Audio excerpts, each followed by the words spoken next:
So today's video is all about this puzzle by the brand Nordic Games, and the artist is Brian Pilkington, and it is about a family of trolls.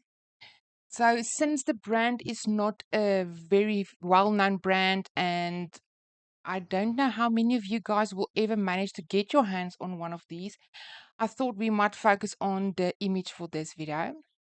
So my first introduction to trolls were in a series when I was a child. It was translated to Afrikaans from an English series. The English name was David the Gnome, and there was a couple of trolls in there. They were scary and frightening, and that was the villains that we loved to hate. So when I saw this image, it was super cute compared to the trolls that I knew growing up as a kid. So let me tell you what I learned. Have you ever wondered what trolls get up to when they are not hiding under bridges?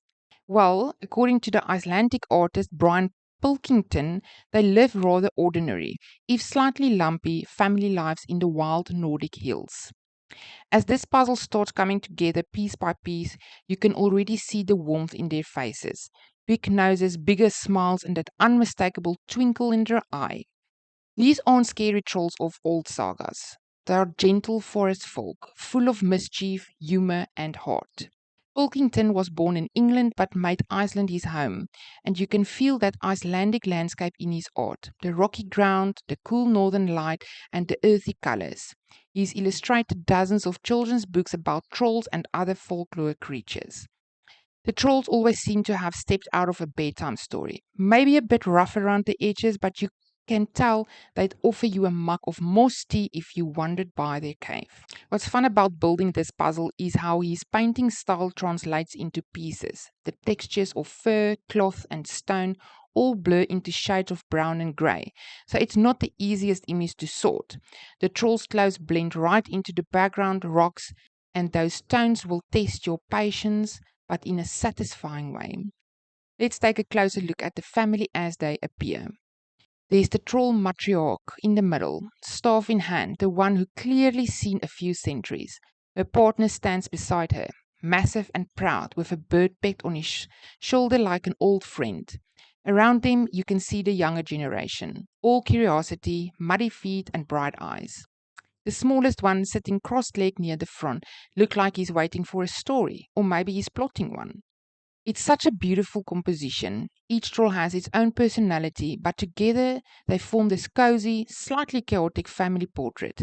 It's easy to imagine them living deep in the forest, gathering berries, chasing sheep, or arguing about who forgot to collect the firewood again.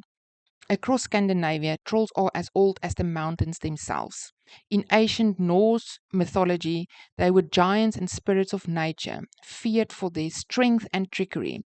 But over time, especially in art and children's stories, they softened, becoming more like rustic neighbors of the woods and hills. In Sweden, artists like John Bauer painted them as shadowy forest dwellers. In Norway, they were rugged mountain giants.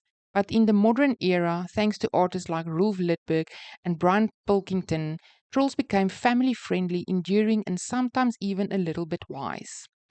This puzzle captures that newer spirit perfectly. It's folklore, but with a smile. Assembling this one, I found it helps to start with the trolls' faces. Pilkington gives each troll such distinct features that they are landmarks in the puzzle. Those noses and rosy cheeks particularly guide you through. The background stones and textures come later when you've got a feel for the color palette. The artwork's soft painted textures also means you'll rely more on subtle color shifts than strong outlines, a great exercise for patience and observation.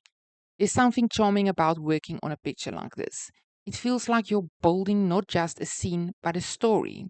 By the time you place the final piece, it's like you've been invited into the troll's world. You start to imagine what their voices sound like, what kind of stew might be bubbling in their pot. It's a reminder that puzzles, like folklore, connect us to stories, sometimes ancient, sometimes just beautifully imagined, and that piece by piece we bring them back to life. So here's the trolls. Mischievous, wise, and a little bit scuffy, and to the artist who reminded us that even the strangest creatures can feel like old friends.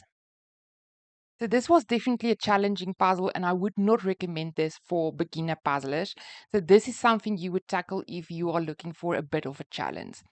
But I enjoy it, and again, as with the most difficult puzzles out there, the end results are worth every minute I spent on it.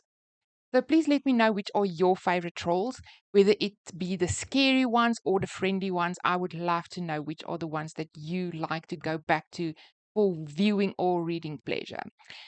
And on that note, I would just like to say thank you so much for watching. I really, really appreciate your time. Take care, and I'll see you in the next one.